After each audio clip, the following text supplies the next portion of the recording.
Mark RJ posibleng may itinatago. Ayon sa QCPD Police, si Mark RJ medyo pag in-interview mo, nagpo-process mo na siya bago niya sabihin yung sagot niya. Kumbaga, pinag-iisipan niya muna ang isasagot.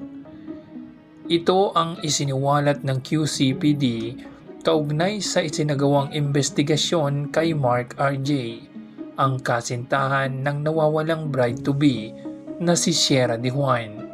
Kaya umabot di umano ng 7 oras ang pagtatanong sa kanya at ng kapatid ni Sierra. Samantala, posibleng financial distress ang nakikitang isa sa dahilan ayon sa inilabas ng QCPD tungkol sa initial na resulta ng digital forensic sa cellphone ng nawawalang bride na si Sierra.